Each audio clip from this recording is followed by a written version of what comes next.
साथियों, जय भीम, जय भारत, जय संविधान, जय मंडल, जय जोहार। आज ये महत्वपूर्ण लाइव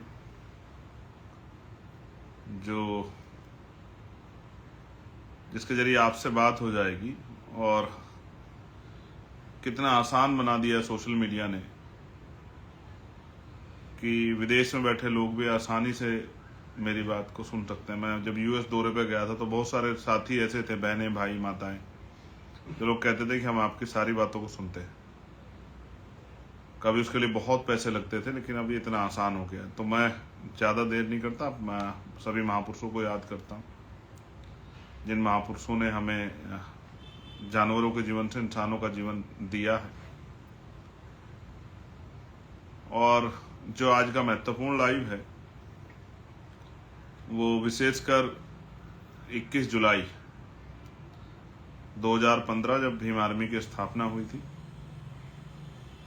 और अब हम उसका जो है अधिवेशन, राष्ट्रीय अधिवेशन, स्थापना दिवस पर हमेशा हम लोग दिल्ली में मनाते आए हैं। कभी पहले जब ये संगठन बहुत छोटा था, ज़्यादा फैला हुआ नहीं था, तो हम लोग इसको सहारनपुर में मनाते थे। और इस बार हम लोग, इससे पहले हम लोग दिल्ली मनाते आए हैं, लेकिन इस बार पूरी भीम आर्मी की सीनियर टीम ने, प्रदेश के अध्यक्षों, सब लोगों ने बैठ के ये तय किया कि इस बार का जो अधिवेशन है वो बिहार में मनाया जाएगा। कि एक प्रदेश से दूसरे प्रदेश, ये पहली, ऐसा नहीं कि इस बार बिहार में मना रहे हैं, अगली बार हो सकता है उत्तर प्रदेश में हो सकता है उससे अगली बार राजस्थान में हो, फिर मध्य प्रदेश में हो, छत्तीसगढ़ में हो। तो सभी प्रदेशों को अवसर दिया जाएगा कि वो अपने यहाँ पर राष्ट्रीय अधिवेशन का कार्यक्रम रखें। उसमें पूरे देश के जो इम्पोर्टेंट लोग हैं, लीडरशिप है, वो शामिल हो। तो ये एक जस्ट इन्विटेशन है आप लोगों के लिए, जो लोग बिहार में रहते हैं उनके लिए। बिहार के तमाम जिलों में, छोटे गांवों में, कस्बों में, गलियों में, शहरों में बैठ के मुझे सुन रहे हैं, तो मिलते हैं 21 तारीख को। भीम आर्मी जो हमारा संगठन है, सामाजिक संगठन, और मैं भी उसका एक छोटा सा कार्यकर्ता हूँ, और मेरे जैसे लाखों कार्यकर्ता उसमें काम करते हैं। और वो इतना शानदार संगठन है, मैं बहुत जिम्मेदार से कह रहा हूं, इतना शानदार संगठन है कि आज शायद ही 8 साल के अंदर, एक छोटे से पीरियड में, किसी भी इस संगठन ने इतनी बड़ी जगह, इतना नाम, इतना काम और इतनी बड़ी जगह लोगों के दिलों में बनाई है, और जिसके लिए मैं दिल से धन्यवाद देता हूं भीम आर्मी की पूरी टीम का। आज अगर कहीं अन्य अत्याचार होता है, कहीं किसी पे उत्पीड़न होता है, तो पुलिस से पहले भीम आर्मी के लोगों को याद किया जाता है, भीम आर्मी के लोग उनकी मदद करते हैं। मैं भीम आर्मी की ऐसी शानदार टीम को, सभी प्रदेश अध्यक्ष को, प्रदेश की सारी टीम को, राष्ट्रीय कोर कमेटी की टीम को, राष्ट्रीय पदाधिकारियों को, राष्ट्रीय अध्यक्ष जी को, राष्ट्रीय महासचिव, तमाम साथियों को, हमारी संगठन में काम करने वाली बहनों को, भाइयों को, नौजवान साथियों को, सबको धन्यवाद देता हूं कि आपने इतना शानदार काम किया है। 2014 से लेकर अब तक इतना शानदार काम किया है, जिसकी वजह से मेरे जैसे आम कार्यकर्ताओं को, मेरे जैसे हजारों कार्यकर्ताओं को देश में, दुनिया में बड़ी पहचान मिली। प्यारे साथियों, ये निमंत्रण है कि आप वहां आए, पहुंचे, उस कार्यक्रम को सफल बनाएं। और जो लोग बाहर से जा रहे हैं उनको भी मेरा ये आग्रह है कि वो बड़े अनुशासन में, संयम, धैर्य के साथ और वो पहुंचे, कार्यक्रम को सफल बनाएं। और वहां पहुंचकर जो लीडरशिप, जो नए फैसले लेगी इस बार, अगले 1 साल के कार्यक्रम जो तय होगा, क्या क्या करेंगे, कैसे कैसे करेंगे, क्या क्या गोल्स होंगे, क्या कितने दिनों में पूरे करने हैं, नया क्या करना है, उन सबको जो है मैं वो सब सुनने को मौका आपको मिलेगा, जानने का मौका मिलेगा। जिन लीडर्स को आपने बोलते देखा है, अपने अपने प्रदेश संघर्ष करते हैं, उन लीडरों को देखने का मौका मिलेगा, उनकी बात को सुनने का, उनसे मिलकर समझने का मौका मिलेगा। ये एक बहुत प्राउड मोमेंट है हम सब लोगों के लिए, जब हम भीम आर्मी का स्थापना दिवस इस बार बिहार में, जो बुद्ध महावीर की धरती है, जहां हम इस बार वो आंदोलनों की भी धरती है, वो भीम आर्मी की जो पहचान है वो आंदोलन से है, बड़े बड़े आंदोलन वहां से चले, इसलिए मैं आपको बहुत बधाई देता हूँ। और एक इम्पोर्टेंट बात जिस पे मुझे आपसे और बात करनी थी, वो है उत्तर प्रदेश में जिस तरह से स्कूल मर्ज किए जा रहे हैं। शिक्षा हमारे सब महापुरुषों ने कहा है वो हमारा हथियार है। भगवान बुद्ध ने कहा है, अपोदीप भव, गुरु रविदास जी ने कहा है कि ज्ञान अर्जित करो। संत गाडगे जी महाराज ने कहा है एक रोटी कम खाओ, अपने बच्चों को जरूर पढ़ाओ। परमानंद लोधी जी ने कहा है कि शिक्षा से ही सारे रास्ते खुलेंगे। बाबा साहब अम्बेडकर ने कहा है शिक्षा श्रेणी का वो दूध है जो पिएगा वो दहाड़ेगा। मान्यवर काशीराम साहब ने भी, राष्ट्रपिता ज्योतिबा फूले साहब ने भी जो एजुकेशन के लिए प्रेरित किया, मां सावित्रीबाई फूले ने भी, तो तमाम महापुरुषों ने एजुकेशन के लिए प्रेरित किया। लेकिन आप देख रहे हैं जिस तरह से सरकारी स्कूल बंद किए जा रहे हैं। पहली बार सरकारी स्कूल में गरीबों के बच्चे पढ़ते हैं, ये बात आप जान लीजिए। आपके मेरे जैसे मिडिल क्लास गरीबों के बच्चे सरकारी स्कूल में पढ़ते हैं। मैं सरकारी स्कूल में पढ़ा हूं। एक बात तो सरकारी स्कूल बंद किए जा रहे हैं, किसका नुकसान हो रहा है ये बहुत बड़ा सवाल है। दूसरा, सरकारी स्कूल बंद करके मैंने आंकड़े दिए थे, शराब के ठेके खोले जा रहे हैं, नशे की दुकानें खोली जा रही, भांग की और तमाम तरह की दुकानें खोली जा रही हैं। ये भी हम लोगों के सामने है, ये भी हमसे छिपावा नहीं कि शिक्षा के दरवाजे बंद करके नशे के दरवाजे खोले जा रहे हैं। लेकिन आप देखिए एक बड़ी चुप्पी है, कहीं छोटी मोटी चर्चा हो रही है। मैं देख रहा हूँ बच्चे परेशान हैं, बच्चियां परेशान हैं।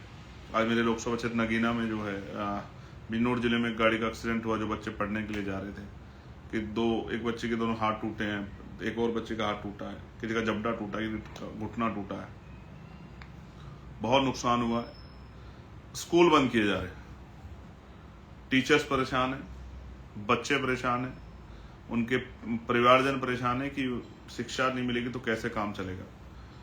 और आप देखेंगे एक आंकड़ा भी, निजी स्कूल भी बहुत बड़े पैमाने पर खोले जा रहे हैं। इस पे चुप रहना मैं समझता हूं एक बहुत बड़ा कठिन काम है। मैं गुरु घासीदास जी को भी याद करूंगा, उनका भी बहुत बड़ा रोल है शिक्षा में। तो ये जो स्कूल मर्ज किए जा रहे हैं, जिस तरह से बच्चों के भविष्य का खिलवाड़ की जा रही है, मुझे लगता है इस पर चुप रहना ठीक नहीं है। तो मैं आपको बस जानकारी के तौर पे बता रहा हूं कि अब इस पे हम लोग एक बड़ा आंदोलन लखनऊ में करेंगे, क्योंकि उत्तर प्रदेश का मामला है और जल्द एक बड़ा आंदोलन हम लोग प्लान कर रहे हैं, वो लखनऊ में हम लोग करेंगे। कुछ ऐसे विषय हैं जिन पे उत्तर प्रदेश सरकार से हिसाब किताब होना है, चाहे प्रयागराज का मामला हो, चाहे 2 अप्रैल के जो झूठे मुकदमे हमारे लोगों पे लगे थे, कई जगह पे मुकदमे वापस हुए हैं, लेकिन उत्तर प्रदेश सरकार ने कोई मुकदमा वापस नहीं किया। इसलिए मैं समझता हूं कि एक बड़े प्रोटेस्ट की जरूरत है।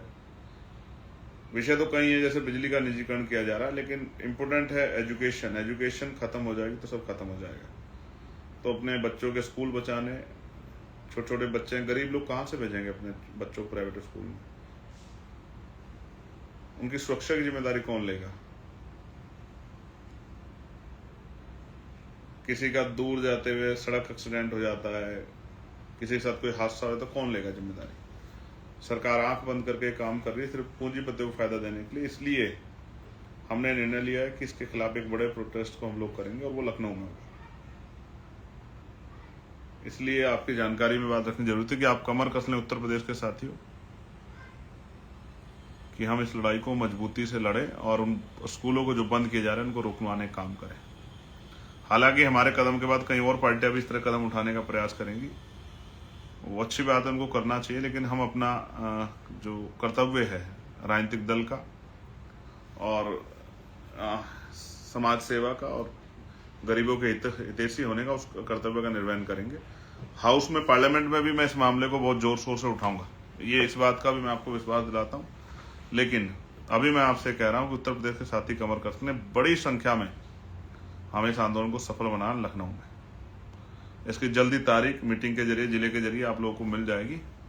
बहुत जल्द हम लोग प्रदेश की मीटिंग करेंगे और उसको फिर जो है उसकी सारी जानकारी आप तक साझा करेंगे। और आप लोगों से आग्रह है एक बड़ी संख्या में जुटकर सरकार को एहसास कराना है कि हम सरकार के इस अन्याय के खिलाफ झुकेंगे नहीं, उस लड़ाई को लड़ेंगे और सरकार को बताएंगे कि सरकार जो कर रही है वो गलत है। मैं आपसे भी जानना चाहता हूँ, आप क्या सोचते हैं? स्कूल जो मर्ज कर के नाम पे बंद किए जा रहे हैं, क्या आप इससे सहमत हैं? क्या आप चाहते हैं कि आपकी आने वाली पीढ़ियां पढ़ाई के अधिकार से वंचित रह जाएं? ये गलत है, इसलिए हम लोग इसका पुरजोर विरोध करेंगे और सरकार घर घर जाके गांव जाके इस बात को फैलाएंगे कि शिक्षा को छीनने का काम करे। जहां एक तरफ हम लोग पार्लियामेंट में समान शिक्षा की बात कर रहे हैं और कह रहे हैं कि सभी को सरकारी स्कूलों में पढ़ाओ, अध्यापक हो या सरकारी कोई भी कर्मचारी हो, बड़े से बड़े अधिकारी कर्मचारी हो या कोई नेता हो, मुख्यमंत्री प्रधानमंत्री हो या राष्ट्रपति जी हो या विधायक सांसद हो या तमाम जितने संवैधानिक पद हैं, सरकारी सुविधा जिन्होंने ली है, सरकारी सुरक्षा जिन्होंने ली है, सरकारी तनख्वाह जो ले रहे हैं, उन सबके बच्चों को सरकारी स्कूल में पढ़ाना चाहिए, ये हम मांग कर रहे हैं। वहां दूसरी तरफ सरकार सरकारी स्कूल ही बंद कर रही है। आप देख कितना फर्क है उनमें, हम में, उनकी और हमारी सोच में।